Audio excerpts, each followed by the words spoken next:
Good morning, class 6. Now, this is the chapter number 8, Geography. India, Climate, Vegetation and the Wildlife. ठीक है, जैसे कि हम बात करते हैं वाइल्ड लाइफ के बारे में, हमारा जो वेजिटेशन है और इसके अलावा हमारी काफ़ी सारी चीज़ें हैं, हम नेगलेक्ट नहीं कर सकते क्लाइमेटिक कंडीशन को कभी भी। 3 फैक्टर्स हमारे हमेशा आते हैं, क्लाइमेट, वेजिटेशन, वाइल्ड लाइफ, जो कि आपस में कहीं ना कहीं एक दूसरे के ऊपर डिपेंडेंट रहते हैं। इस चैप्टर में हम बहुत कुछ पढ़ेंगे कि कैसे हमारे ये तीनों चीज़ें एक दूसरे के ऊपर डिपेंडेंट भी हैं और इम्पोर्टेंस भी है रखते हैं।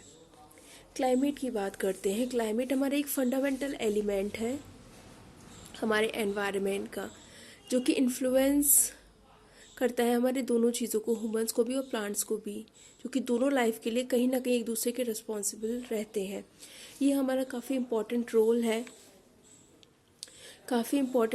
है, जो भी हमारे लोगों की लाइफ है उसको शेप करने के लिए बहुत इंपॉर्टेंट रोल प्ले किया है। जो लोग हैं यहाँ पर, उन्होंने काफ़ी ज़्यादा इकोनॉमिकल स्टेबल अगर हमारा कंट्री हुआ है सिर्फ इन्हीं की वजह से। बहुत सारी वेराइटीज़ हैं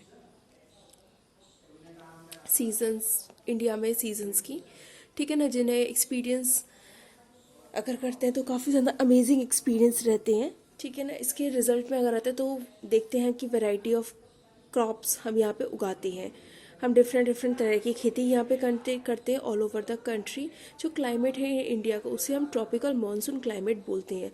वेदर जो है, वेदर को हमेशा एक स्टेट बोला जाता है एटमॉस्फेयर की। ये किसी भी जगह पर किसी शॉर्ट पीरियड ऑफ टाइम के लिए होता है, ठीक है, जो कि डेली चेंज हो सकता है या कुछ आवर्स के बाद भी चेंज हो सकता है। इसके अलावा इसमें बहुत सारी चीज़ें आती हैं, जैसे टेम्परेचर, रेनफॉल, सनशाइन, ठीक है ना। और इसके अलावा यहाँ पे काफ़ी ज़्यादा चीज़ें रिफ़र की जाती हैं, जैसे कोल्ड आगे, sunny, chilly, cloudy, windy, rainy weather, ये सारी चीज़ें हमारी रहती हैं अवेलेबल। क्लाइमेट हमारा एक एवरेज होता है हमारी वेदर कंडीशन का, जो कि किसी प्लेस पर निकाला जाता है और all over the long period of time, काफ़ी लंबे टाइम पर ये एवरेज निकाला जाता है। ये जो एवरेज होता है कम से कम 30 साल का एवरेज माना जाए। इसके अलावा हमारे काफ़ी सारे फैक्टर्स हैं जो इससे इन्फ्लुएंस हुए हैं। Factors affecting the climate: latitude, altitude, जिसे हम हाइट भी बोलते हैं, डिस्टेंस फ्रॉम द सी और प्रिवेलिंग विंड्स।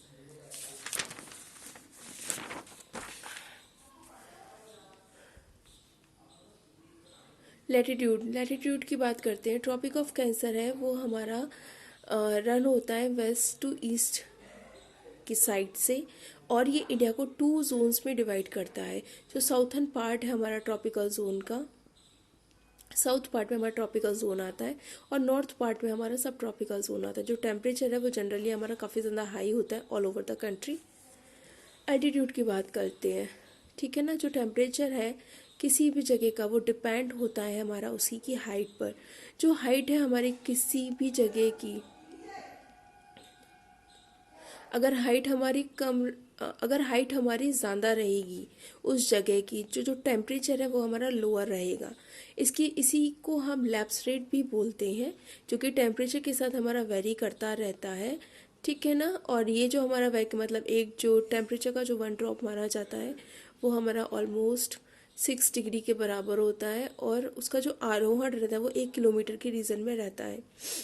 इसके अलावा जो हमारे माउंटेन्स वगैरह लोकेटेड है, जहाँ भी लोकेटेड है, वो प्लेस हमेशा बहुत ही ज़्यादा ठंडी है, ठीक है ना।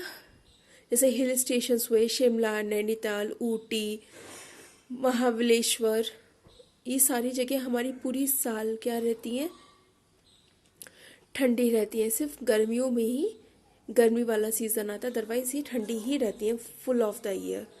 डिस्टेंस फ्रॉम द सी, जो लार्ज बॉडीज़ हैं हमारी, उसमें हमारा काफ़ी मॉडरेटिंग टेम्परेचर रहता है। टेम्परेचर हमारा उस पानी की वजह से इन्फ्लुएंस करता रहता है, ऊपर नीचे होता रहता है। जो कोस्टल एरिया होते हैं या फिर हम पेनिनसुलर इंडिया की बात कर सकते हैं, तो वहाँ पे इक्वल क्लाइमेट रहते हैं। लेकिन जहाँ पे नॉर्थ की बात करें, इंडिया के नॉर्थ एक्सपीरियंस बात करते हैं, तो वो हॉट रहता है और कोल्ड भी रहता है, जिसकी वजह से हम उसे कॉन्टिनेंटल टाइप भी बोलते हैं। ये मैप आप स्टडी कर लेना, किसी को कोई भी प्रॉब्लम है तो आप मुझसे व्हाट्सएप पे पूछ सकते हैं। विंड्स की बात करते हैं। देखो, जो सीजनल विंड्स हैं वो हमारा काफ़ी ज़्यादा क्लाइमेट को अफेक्ट करती हैं, ठीक है ना। और ये हमारी इन्फ्लुएंस होती हैं सीजनल विंड्स के थ्रू, ठीक है ना। जो मॉनसून है हमारा, जो मॉनसून विंड्स हमारी चलती हैं वो हमारी सीजनली होती है, नेचर वाइज, और ब्लो होती हैं जुलाई से सितंबर तक। ये हमारी बारिश लेकर आती है ऑल ओवर द कंट्री। इसे हम साउथ वेस्ट समर मॉनसून भी बोलते हैं। विंटर्स में हमारी कोल्ड विंड्स चलती हैं, ये हमारी नॉर्थ ईस्ट से चलती हैं, जिनकी वजह से हमारी ठंडी हवाएं चलती हैं, और ठंडी कंडीशन होने की वजह से हमारा पूरा कंट्री ठंड से मनमुक्त रहता है। इसे हम नॉर्थ ईस्ट विंटर मॉनसून भी बोलते हैं।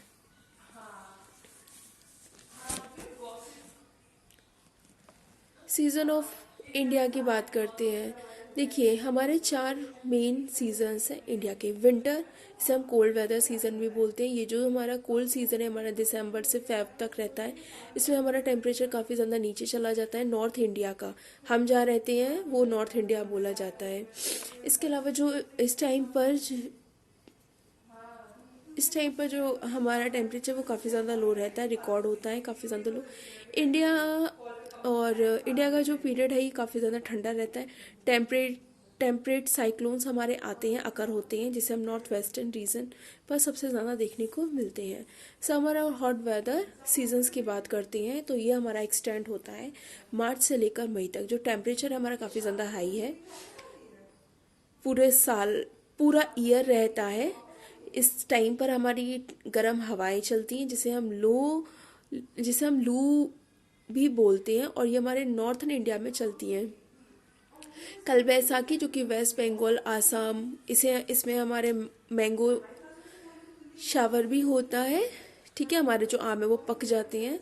और साउथ इंडिया में हमारी लोकल विंड्स वगैरह भी इस पीरियड में काफ़ी ज़्यादा तेज़ चलती हैं। रेनी सीज़न की बात करते हैं, जिसे हम साउथ वेस्ट मानसून भी बोलते हैं, ठीक है ना। यहाँ पे क्या है, ये हमारा जो है वो जून से सितंबर तक रहता है। जून में हमारा टेम्परेचर नॉर्थ इंडिया का काफ़ी ज़्यादा हाई रहता है, ठीक है ना। टेम्परेचर हमारा काफ़ी ज़्यादा, लेकिन प्रेशर हमारा लो रहता है, जिसकी वजह से हमारा मॉइस्चर जो है ये मॉइस्चर को अट्रैक्ट, एक मिनट बेटा, यहाँ पे जुलाई में जो यहाँ पे हमारा टेम्परेचर रहता है वो हमारा नॉर्थ इंडिया में रहता है, वो काफ़ी हाई रहता है, और उसके साथ हमारा लो प्रेशर रहता है। ये हमारा जो है वो अट्रैक्ट करता है मॉइस्चर को, ठीक है। जो भी हमारी विंड्स हैं वो हमारे मॉइस्चर को अट्रैक्ट करती है, और ये साउथ वेस्ट में अट्रैक्ट करती हैं। इसके बाद जो हमारा रेनी है वो हमारा साउथ वेस्ट मानसून भी बोला जाता है। जो मोस्टली रेनफॉल हमारी होती है वो हमारे मोस्टली नॉर्थ पार्ट और साउथ पार्ट में भी होती है, ठीक है ना। इसके अलावा हमारा रिट्रीट मानसून की बात करते हैं। ये जो है वो हमारा अक्टूबर से नवंबर तक रहता है। ये हमारा एक तरह से प्रेशर कंडीशन को चेंज करने के लिए होता है, जिसकी वजह से हमारा टेम्परेचर भी चेंज होता है। दोनों एक दूसरे के अपोजिट वर्क करते हैं, ठीक है ना। इसके बाद जो हमारा मानसून है, मानसून की जो विंड्स चलती हैं वो हमारी नॉर्थ ईस्ट से साउथ वेस्ट की साइड चलती है, जिसकी वजह से बारिश आती है। तमिलनाडु और आंध्र प्रदेश में सबसे ज़्यादा बारिश इस टाइम पे देखने को मिलती है। देखा होगा आप लोगों ने, बारिश और बाढ़ से यहाँ पे हाहाकार मच जाती है। नेचुरल वेजिटेशन की बात कर लेते हैं तो इस टाइम पे सबसे ज़्यादा अगर ऑब्जर्व करें तो हमारे पास ग्रासेस, शर्ब्स, ट्रीज, ये सब हमारे ग्रो होते हैं। इसमें हमारे ह्यूमंस का कोई भी हाथ नहीं होता, ये अपने आप ही ग्रो हो जाते हैं, ठीक है ना। इसकी वजह से हमेशा नेचुरल वेजिटेशन है, क्योंकि अपने आप हो रहा है, ठीक है।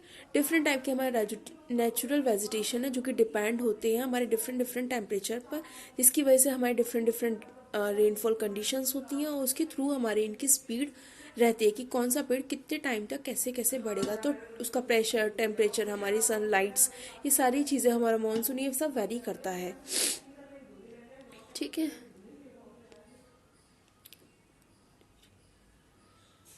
इसके अलावा अगर हम देखते हैं तो हमारे काफ़ी ज़्यादा क्लाइमेट चेंजेस रहते हैं इंडिया में।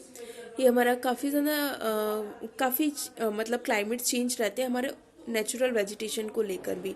जैसे जैसे हमारा क्लाइमेट चेंज होता है वैसे वैसे ये हमारा नेचुरल वेजिटेशन उगता है, ठीक है ना। इसके अलावा भी अगर हम ब्रॉडली की बात करें तो ये हमारा 5 टाइप में डिवाइड किया गया है, ठीक है ना।